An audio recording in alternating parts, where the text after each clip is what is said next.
할렐루야. 우리 주 예수 그리스도의 은혜와 평화가 예배의 자리에 함께하는 여러분들의 삶 가운데 가득하게 되시기를 주 이름으로 간절히 기원을 드립니다. 폰도시의 위대한 하루라는 책이 있습니다. 이 책을 보면 주인공 폰도가 하루아침에 갑자기 회사가 어려워지면서 실직자가 됩니다. 하루아침에 회사에서 잘리게 되는데 하루아침 실직자가 되어서 일자리를 찾기 위해서 애를 쓰지만 일자리를 쉽게 찾지 못합니다. 그렇게 시간이 지나면서 은혜 통장에 잔고도 바닥이 납니다. 엎친 데 덮친 격으로 딸이 있었는데 딸 제니가 수술을 받아야 되는데 수술을 받을 수술비를 마련하는 게 도저히 방법이 없어 보입니다. 이리저리 찾아다니면서 이력서를 내봐도 아무 데서도 연락도 오지 않고 전화 걸려오는 거는 빚 갚으라는, 대출이자 갚으라는 독촉 전화만 걸려오고 게다가 딸에게 필요한 수술비는 마련하지 못하고 점점 더 절망적인 상황이 펼쳐집니다. 그렇게 시간이 흘러가면서 이 폰도시의 마음속에 희망은 점점 사라지고 어두운 그림자만 점점 커지기 시작합니다. 그러다 하루는 차를 몰고 가다가 안 좋은 생각에 사로잡히기 시작합니다. 아무리 생각해도 답이 보이지 않고 이 문제를 해결할 방법이 보이지 않다 보니까 이 문제를 어떻게 풀 수 있을지 거기에 대해서 고민하는 것이 아니라 이젠 내가 버틸 힘이 없는데 차라리 내가 없어지면 더 좋은 일이 생기지 않을까? 라는 안 좋은 생각에 막 그렇게 사로잡히기 시작합니다. 그 순간 절망에 사로잡힌 그 순간 차가 갑자기 미끄러지면서 자동차가 큰 사고가 납니다. 그리고 폰도시의 큰 충격과 함께 의식을 잃고 마는데요. 근데 그렇게 혼수 상태에 빠지게 되는데 혼수 상태 속에서 이 폰도시가 7명의 특별한 사람을 만나는 그런 경험을 합니다. 솔로몬, 콜럼버스, 링컨 등 위대한 인물들 7명을 만나서 대화하는 이제 그런 내용이 이제 책의 내용이 쭉 이어지게 되는데 그중 한 명을 누굴 만나느냐? 나치의 박해 속에서도 희망을 잃지 않았던, 그래서 일기로 그 희망을 이야기했던 안네 프랑크, 그 안네 프랑크와 만나서 대화하는 그런 장면이 그 책에 나옵니다. 근데 그때 안네가 폰도에게 이렇게 얘기합니다. 나는 희망을 선택했어요. 나는 희망을 선택했어요. 안네는 폰도에게 희망을 선택했다고 이야기하면서 이 나치의 나치 전쟁의 상황 가운데서 언제 죽을지 몰라서 숨어지어야 되는 그 상황 가운데 끊임없이 절망에 밀려오고 두려움과 근심, 염려가 찾아오지만 안네는 자기는 희망을 선택했다고. 이 전쟁이라는 상황, 또 나치의 그 위협 속에서 그걸 해결할 방법은 자기는 없지만 그 상황을 자기는 바꿀 수 없지만 자기의 태도는 자기가 결정할 수 있다고. 그래서 나는 끊임없이 선한 마음으로 끊임없이 희망을 선택했다고 그렇게 이야기를 합니다. 그러면서 폰도에게 이렇게 묻습니다. 혹시 당신은 지금 삶의 절망 가운데 짓눌려 있다고 생각을 하지만 당신이 절망을 선택하고 있는 건 아닙니까? 삶을 바꾸고 싶다면 먼저 마음을 바꿔야 됩니다. 근심할 것인가? 희망을 붙들 것인가? 마음을 선택해야 됩니다. 그리고 안네와의 대화에서 폰도는 깨닫습니다. 자신의 상황 때문에 무너진 것이 아니라 희망을 선택하지 못했기 때문에 무너진 것이라고. 사랑하는 여러분, 이 책 소설 속에 나오는 이야기이긴 하지만 여러분, 오늘 우리의 삶을 짓누르는 절망은 무엇입니까? 우리를 근심케 하고 염려케 하는, 두렵게 만드는 그 이유는 무엇입니까? 혹시 우리를 근심케 만드는 그 상황 가운데 우리가 포기하고 절망하고 어쩔 수 없다고 그렇게 생각하면서 지나가고 있는 것은 아닙니까? 오늘 예수님은 말씀을 통해 이야기합니다. 너희는 마음에 근심하지 말라. 너희는 마음에 근심하지 말라. 그럼 일단 살아가면서 근심할 것 많은 이 세상 가운데서 너희는 마음에 근심하지 말라. 오늘 우리에게 말씀하시는 이 주의 음성 통하여서 오늘 말씀을 통해서 근심하고 염려하는 그런 절망의 삶이 아니라 하나님이 주신 믿음으로 소망을 가지고 나아가는 그런 삶을 살아가게 되시기를 주의 이름으로 간절히 기원 드리겠습니다. 그럼 요한복음 13장에 보면 어떤 일이 일어났습니까? 요한복음 13장 보면 예수님께서 제자들의 발을 씻기십니다. 끝까지 사랑하시는 그 사랑으로 제자들의 발을 씻기는데 근데 어떤 일이 이루어집니까? 그 제자 중에 하나인 유다가 예수님 팔기 위해서 그 밤에 어둠 속으로 사라집니다. 그리고 베드로는 닭이 울기 전에 3번 부인할 것이라는 예수님의 그 말씀을 듣습니다. 여러분, 이 이야기를 들은 제자들의 마음이 어땠을까요? 예수님이 지금 자신의 죽음에 대해서 이야기하시면서 그 제자들 중 한 명이 자기를 배신할 거라 이야기하고 팔아넘길 거라 얘기하고, 또 수제자라고 일컬어진 그 베드로조차도 닭이 울기 전에 3번 부인할 것이라고 그렇게 이야기하는 예수님 말 앞에 제자들의 마음은요, 혼란스러웠습니다. 제자들은요, 지금 자신이 꿈꾸었던 일들이 이루어지지 않는 것 같은 혼란함 속에 빠지게 됩니다. 제자들은 지금 3년간 예수님과 함께 했습니다. 3년간 예수님을 따라다니면서 예수님의 말씀을 들었고 예수님이 기적을 경험했습니다. 제자들은요, 기대했던 것이 있습니다. 예수님을 따라다니면서 메시아이신 예수님을 따라다니면서 메시아 왕국, 새로운 새 이스라엘을 기대했을 겁니다. 그런데 지금 현실은요, 그들의 기대와 전혀 다른 방향으로 흘러갑니다. 3년 동안 예수님을 따라다녔는데 예수님이 죽음에 대해서 이야기합니다. 예수님이 자신을 떠나갈 것에 대해서 이야기합니다. 그리고 함께 했던 제자들 중에 하나가 예수님 배신할 것을 이야기하고 베드로가 예수님 부인할 것까지 얘기합니다. 제자들은 지금 너무 혼란스러웠습니다. 자신들의 생각과 전혀 다르게 펼쳐진 이 상황, 분명히 예수님을 따라다니면서 새 이스라엘, 하나님 나라를 통하여서 그들은 새 이스라엘 꿈꾸었는데 지금 예수님이 하시는 말씀 앞에 그들은 너무나도 혼란스럽습니다. 그리고 그때 예수님이 제자들에게 말씀하시는 겁니다. 너희는 마음에 근심하지 말라. 너희는 마음에 근심하지 말라.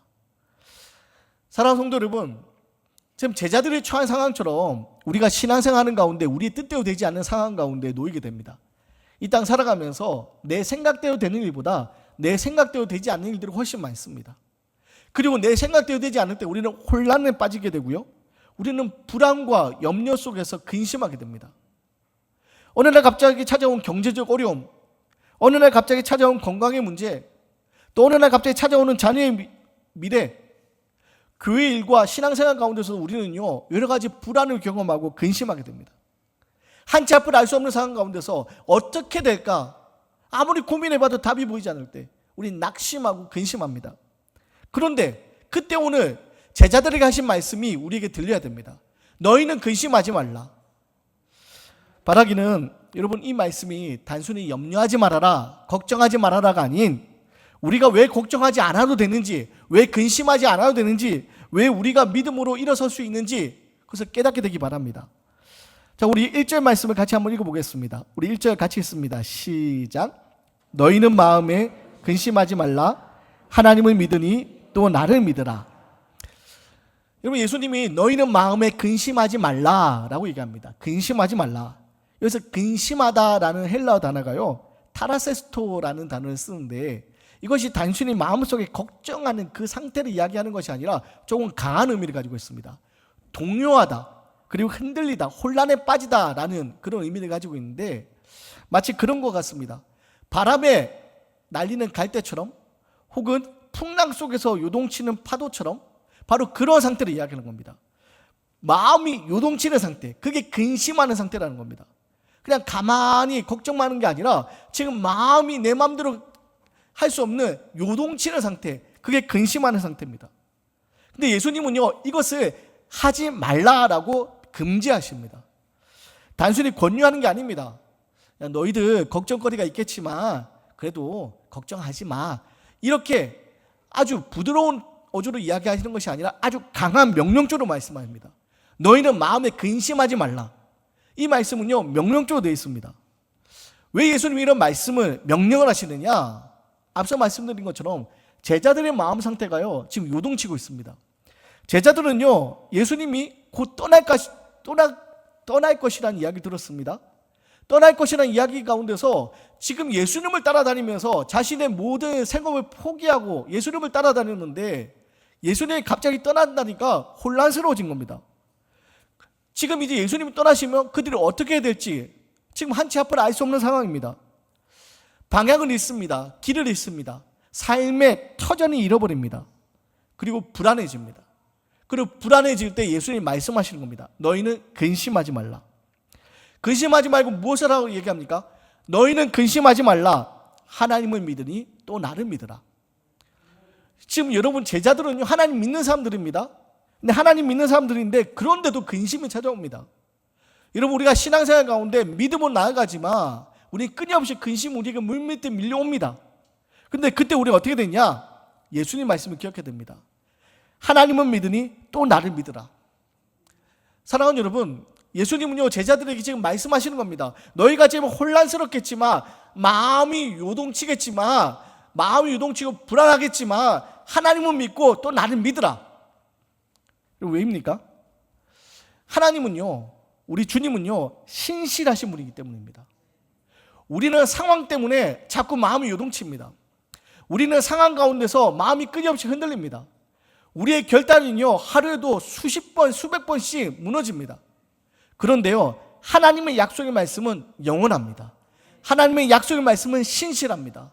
하나님 한결같이 우리와 함께한다 약속하셨고 그 약속을 이루어 주시기 때문입니다. 그게 바로 임마누엘, 우리 주님 아닙니까? 이 땅에 오실 때 임마누엘이라는 하나님 우리와 함께 하시는 약속의 말씀을 오셨고, 이 땅을 떠나가실 때도 보라, 너희가 너희와 세상 끝날까지 함께하리라. 우리와 함께 하시는 약속하신 약속의 말씀으로 우리 가운데 함께 하시는 분, 그분이 바로 예수님이시기 때문입니다. 사랑하는 여러분, 이 땅 살아가면서 우리를 염려케 하고 근심케 하는 많은 일들이 있습니다. 이 땅 살아가는 가운데 우리는요 이 근심과 염려로부터 자유로울 수 없습니다. 그런데 여러분, 우리는 그 근심과 염려 속에서 그 문제, 그 환경을 보는 것이 아니라 그 문제 가운데서, 그 염려 가운데서 우리와 함께 하시는 주님을 바라보고 붙들 수 있어야 되는 겁니다. 그게 바로 하나님을 믿고 주님을 믿는 방법입니다. 여러분, 예수님은 지금 흔들리고 요동치는 제자들 앞에 근심하지 말라라고 합니다. 너희들 지금 앞이 어떻게 펼쳐질지 알 수 없겠지만 나를 믿어라. 너희 앞에 있는 환경을 보지 말고, 변화되는 상황을 보지 말고 나를 믿어라. 여러분, 예수님 함께 하시는 약속하신 그 말씀 믿으라는 겁니다. 걱정이 없는 삶이 아니라 걱정 가운데서 흔들리지 않는 마음, 그게 바로 믿음이기 때문입니다. 그래서 빌립보서 4장 6절에서 7절에 이렇게 얘기합니다. 아무것도 염려하지 말고 다만 모든 일에 기도와 간구로 너희 구할 것을 감사함으로 하나님께 아뢰하라. 그리하면 모든 지각에 뛰어난 하나님의 평강이 그리스도 예수 안에서 너희 마음과 생각을 지키시리라. 사랑하는 여러분, 아무것도 염려하지 말고 어떻게 하라고 합니까? 하나님 믿고 기도하면 나아오라는 겁니다. 그리고 하나님이 우리를 지키시겠다는 겁니다. 그리고 마태복음 6장에서도 예수님 이것에 대해서 이야기하셨습니다. 염려하지 말라 하시면서 뭐라고 하십니까? 그러므로 내일 일을 염려하지 말라. 내일 일은 내일이 염려할 것이요 한날의 괴로움은 그날로 족하니라. 내일 일을 염려하지 말라고 합니다. 이 땅 살아가면서 우리는 끊임없이 염려가 찾아옵니다. 근심이 찾아옵니다. 이 땅 살아가는 가운데서 우리를 염려케 하는 많은 문제들이 있습니다. 근데 여러분, 그 문제를 가지고 우리가 염려한다고 해서, 근심한다고 해서 그 문제가 해결되는 거 아닙니다. 우리가 해야 될 것은요, 하나님이 나와 함께 하시는 약속의 말씀 붙들고 마음을 굳건히 지키면 나아가는 거, 그게 바로 믿음의 사람이 살아가는 삶의 방법입니다. 오늘날 우리 한국 사회에 우리 염려케 하는 여러 가지 문제들이 있습니다. 청년들은요, 당장 직장의 문제 때문에 앞으로 자신이 무엇을 해야 될까, 무엇을 해야 먹고 살 수 있을까, 그 직장의 문제 때문에 끊임없이 걱정을 합니다. 중장년들은 어떻습니까? 노후 문제에 대해서 내가 나중에 은퇴하면 과연 나는 어떻게 살 수 있을까 끊임없이 걱정을 합니다. 그러면 은퇴한 이후에는 괜찮습니까? 은퇴한 이후에도 끊임없이 외로움 속에서 또는 건강의 문제 가운데서 근심하며 살아갑니다. 믿지 않는 사람들뿐만 아니라 믿는 우리 성도들도 마찬가지입니다. 그런데 여러분, 우리는요 세상 사람들과 구별되게 살아야 됩니다. 세상 사람들은 환경을 바꾸려고 하겠지만 우리는요 믿음으로 그 환경 가운데서 하나님의 약속의 말씀 붙들고 살아야 되는 겁니다. 그래서 한치 앞을 알 수 없는 내일의 인생이지만 지난날 함께 하신 하나님의 은혜를 우리가 기억하고, 그 하나님이 나와 함께 하셨음을 기억하고 고백하면서 앞으로의 삶 가운데 어떤 일이 펼쳐질지 우리가 다 알 수 없지만 하나님 나와 함께 하신다. 하나님 나와 함께 하신다. 이 세상의 창조주이시고 이 세상의 주인이신 하나님 나와 함께 하신다. 그 믿음의 고백. 그래, 나는 이대로 끝날 인생이 아니다. 믿음의 고백으로 우리는 나아가야 되는 겁니다. 사랑하는 여러분, 바라기는 우리의 마음을 유동치게 하는 이 땅에 많은 문제들이 있습니다. 그런데 그 문제 앞에서 우리는 끊임없이 마음이 흔들리겠지만 그때 우리가 해야 될 것은요, 너희는 마음에 근심하지 말라. 하나님을 믿으니 또 나를 믿으라. 이 약속의 말씀 붙들고 주님 바라보는 겁니다. 문제를 바라보는 것이 아니라 주님 바라보는 겁니다. 문제에 넘어 있는 주님 바라볼 때 우리는요, 근심하는 삶에서 벗어나 하나님의 약속을 기대하는 삶으로 살아갈 수 있게 되는 겁니다. 바라기는 흔들리는 마음, 유동치는 마음을 내려놓고 오직 주님을 바라보시기 바랍니다. 나를 믿으라 말씀하시는 주님을 바라보시고 주님의 약속을 붙들고 나아가는, 그 약속이 이루어지는, 언약이 성취되는 믿음의 삶을 살아내게 되시기를 주의 이름을 간절히 기원드립니다. 또한 여러분, 주님을 믿는 것은요, 무엇을 얘기하느냐? 소망을 붙드는 삶에 대해서 이야기합니다. 우리 2절과 3절 말씀 한번 읽겠습니다. 2절 3절 같이 읽습니다. 시작. 내 아버지 집에 거할 곳이 많도다. 그렇지 않으면 너에게 일렀으리라. 내가 너희를 위하여 거처를 예비하러 가노니 가서 너희를 위하여 거처를 예비하면 내가 다시 와서 너희를 내게로 영접하여 나 있는 곳에 너희도 있게 하리라. 아멘. 여러분, 예수님께서 뭐라고 말씀하십니까? 나를 믿으라 라고 얘기하시면서 오늘 2절과 3절에서 내 아버지 집에 거할 곳이 많도다. 그리고 그것을 위하여 내가 너희를 위하여 예비하러 간다 라고 말씀하십니다. 여기서 거할 곳이라고 표현된 단어가 헬라어로요, 모나이라는 단어를 쓰는데 이것이 단순히 물리적 공간적인 거하는 곳을 이야기하는 것뿐만 아니라 하나님과의 관계를 나타내는 단어입니다. 그래서 하나님과의 관계 속에서 우리가 하나님의 자녀된, 하나님의 백성된 그 자녀된 권세를 누리는 것, 그게 바로 거하는 곳입니다. 예수님과 함께 머물 수 있는 곳, 그곳이 있다는 겁니다. 그리고 하나님 아버지의 집에 거할 곳이 적은 것이 아니라 많도다라고 얘기합니다. 만약 하나님 아버지 집에 거할 곳이 적으면요, 여기는 우리 모두가 경쟁자가 되어서 어떻게든 거기에 거하기 위해서 애를 써야겠지만 오늘 예수님 뭐라고 말씀하시냐? 거할 곳이 많도다라고 얘기합니다. 그리고 우리는요, 거기에 들어갈 수 있는 자격을 주어지게 되는 겁니다. 하나님의 나라는요, 소외되는 나라가 아닙니다. 하나님의 나라는요, 밀려난 나라가 아닙니다. 먼저 온 자나 나중 온 자나 모두가 들어갈 수 있는 곳, 그게 바로 하나님의 나라입니다. 많이 섬긴 사람이나 조금 섬긴 사람이나 모두가 들어갈 수 있는 곳, 그게 바로 하나님의 나라입니다. 그리고 바로 그 많은 곳, 그곳을 예비하러 주님이 가신다라고 얘기합니다. 사랑하는 여러분, 제자들은요, 지금 예수님이 떠나가신다는 소식을 듣고 두려웠을 겁니다. 그리고 제자들 중에서 배신하는 사람이 생기고 예수님을 부인하는 사람이 생긴다는 소식을 듣고 그들은요, 어떻게 해야 할지 몰라 혼란스럽습니다. 지금 예수님이 말씀하신 하나님의 나라, 그 하나님의 나라가 이루어지면 그들이 그 중에 한 자리를 차지할 수 있을 거라 생각했는데 예수님이 떠나시고 함께 했던 사람들이 배신한다니까 혼란스럽습니다. 그러면서 그들이 꿈꿨던 자리가 없어진다고 생각했을 겁니다. 근데 예수님 뭐라고 말씀하시냐? 그들이 거할 자리가 많다라고 얘기하십니다. 너희가 거할 곳이 많도다. 그리고 그곳을 위하여 예수님이 예비하러 가신다. 내 아버지 집에 거할 곳이 많은데 그것을 위하여 내가 예비하러 간다 말씀합니다. 사랑하는 여러분, 예수님이 십자가 죽음에 대해서 이야기하는데 십자가 죽음을 통하여서 무엇을 하기 원하시냐? 우리가 거할 곳을 예비하기 위해서, 우리가 거할 곳을 예비하기 위해서 그 십자가 죽음을 나아가시는 겁니다. 십자가 죽음은 그렇기 때문에 끝이 아닙니다. 십자가의 죽음은요, 우리를 위하여 예비하신 하나님의 거처에 들어가는 길입니다.